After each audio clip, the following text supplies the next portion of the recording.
Halo guys, selamat datang di Garasi Drift. Mobil di belakang gue ini adalah Toyota 86 yang pakai body kit M-Gen milik Mas Lukman. Kalau kalian belum lihat reviewnya, kalian bisa lihat di sini. Hari ini kita akan nge-review mobil yang pakai body kit M-Gen juga, tapi bukan 86. Mobilnya apa? Kalian lihat sendiri aja.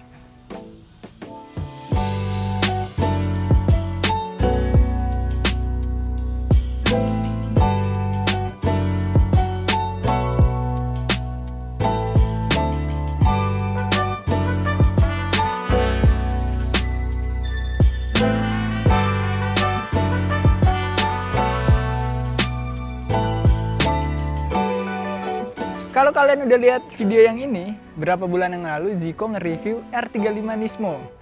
Sama sih sebenarnya kayak mobil belakang ini. Bedanya ini yang 2008 dan yang Nismo itu 2017. Persamaan satu lagi adalah ownernya satu orang. Ownernya sama, punya Bro Raka. Makasih juga udah mau menyempatkan waktunya untuk kita pinjam mobilnya, kita review. Perbedaannya di R35 dia yang ini, modifikasinya itu lumayan banyak di eksterior. Dia pakai full body kit M-Gen. Nanti detailnya kita lihat satu persatu. Velg juga pakai Work VSXX yang lebarnya cukup lebar depan dan belakang. Kita akan lihat detailnya nanti juga. Sekarang kita mulai aja dari eksterior bagian depan.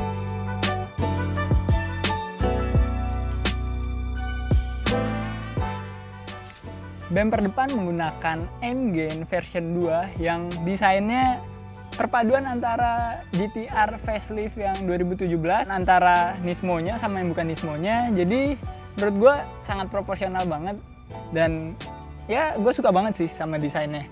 Dan nggak cuma itu, Raka juga ngerubah lips bagian depan yang M-Gen ini jadi carbon fiber. Nah ini ngerjainnya di Indonesia kalau karbonnya, dan dikasih juga aksen warna gold, jadi makin bikin mobilnya tuh mempercantik gitu, nggak monoton hitam-hitam gitu aja. Dan yang gue suka banget, splitter depannya ini pendek banget dan lebar, jadi lebih kayak splitter mobil time attack gitu. Udah gitu ada semacam bracketnya gini, makin mirip mobil time attack karena ya emang ini fungsional juga sih, M-Gen bikin ini semua.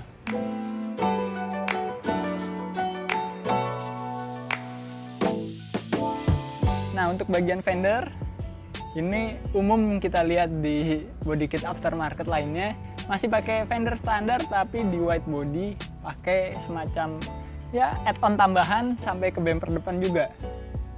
Dan untuk fender bagian bawahnya sini yang gabung ke side skirt, ini ada kelebihan dan sekaligus kekurangan. Kelebihannya ini pastinya untuk aerodinamis itu lebih baik karena turbulence yang di belakang ban sini pasti bisa diatur ke belakang, tapi kalau dipakai di jalanan Indonesia kotor, jadi banyak batu-batu naik ke sini.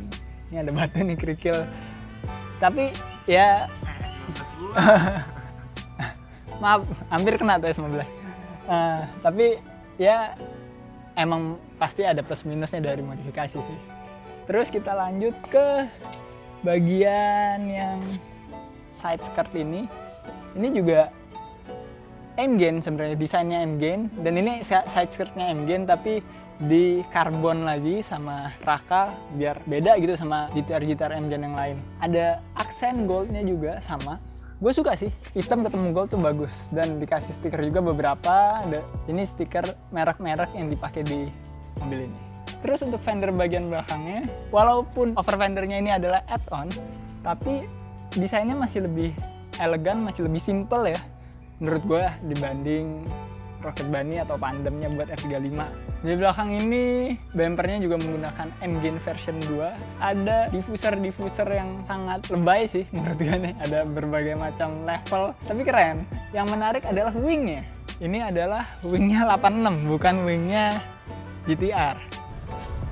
Bagi kalian yang penasaran ini tulisan apaan, ini adalah tulisan money.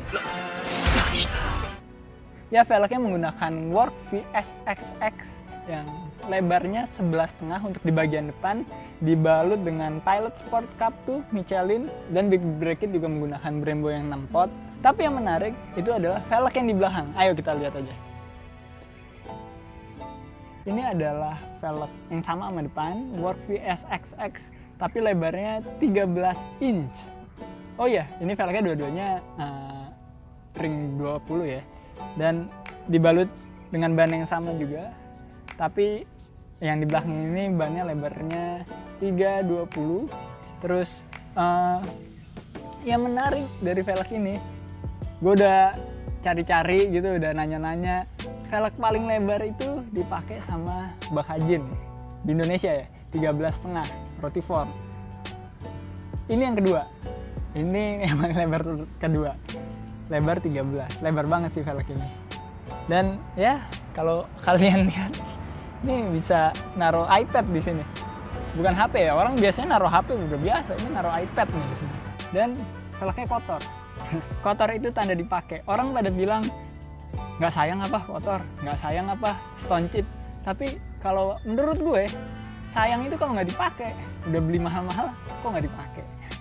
Nah, kita lanjut, kita lihat interior ya. Tapi sebelumnya kita lihat dulu kuncinya.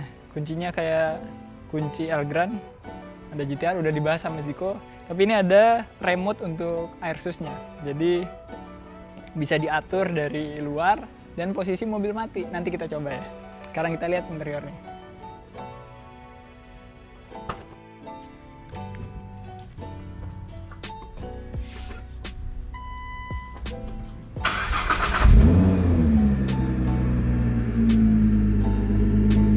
Nah, untuk interior ini yang sebelum facelift, jadi belum sebagus yang direview sama Ziko yang 2017 ini semua itu. Dan perubahan juga nggak terlalu banyak ya, cuma ada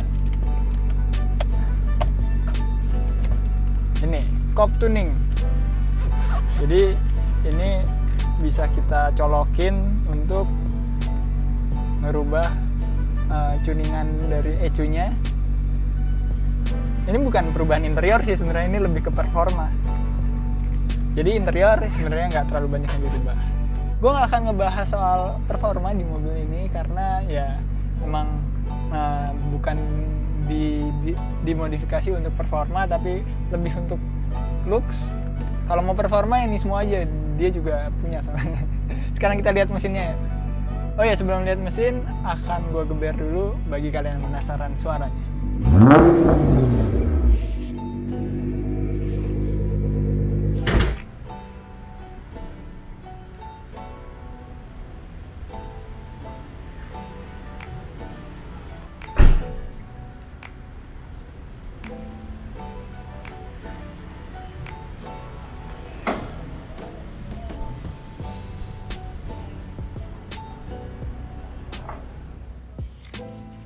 Untuk mesin nggak banyak perubahan. Ini adalah mesin VR38 DETT V6 3800 Twin Turbo. Yang dirubah cuma pipingnya aja pakai HKS. Terus bedanya sama yang Ziko review itu nggak ada tulisan Made by Takumi dan nggak ada warna merah karena bukan Nismo. Ya, nggak banyak perubahan di mobil ini untuk bagian performanya karena emang seperti yang gue bilang tadi, mobil ini nggak dimodifikasi untuk performanya. Ya karena emang GTR nggak perlu lah terlalu banyak dimodifikasi di bagian performanya, udah kencang. Sekarang kita tes air susnya ya.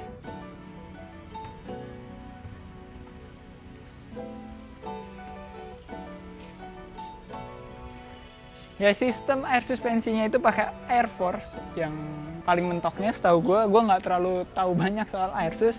Cuma untuk manajemennya dan lain-lainnya ini masih belum dirapiin banget, jadi masih ada kabel-kabel yang keluar. Nanti katanya mau dirapihin. Tapi ini secara fungsional udah bisa digunakan semua fitur-fiturnya. Sekarang kita coba aja fitur yang menurut gue ini cukup kepake banget untuk di mobil air sus, yaitu pakai remote dan bisa dioperasikan pas mobilnya lagi mati.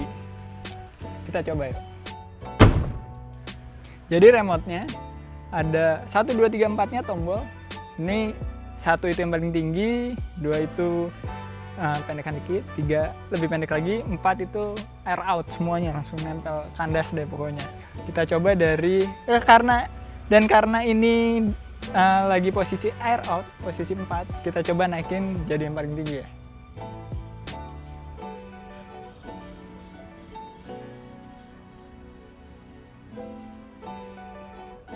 Nah, kenapa gue bilang ini berguna banget? Karena kadang kita abis nyetir gitu, pas parkir kita main keluar aja lupa nurunin air susnya. jadi bisa langsung kita turunin. Ini posisi kedua tertinggi. Nah, ini posisi jalan juga masih bisa sih pakai yang setinggi ini, dan menurut gue nih setinggi ini oke banget nih.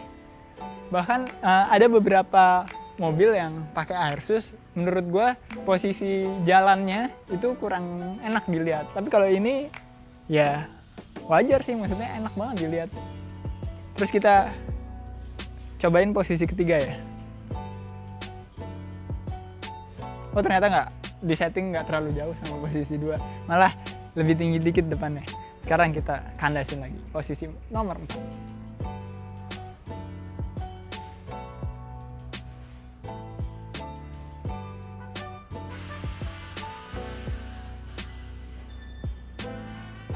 Keren banget nih Air Force.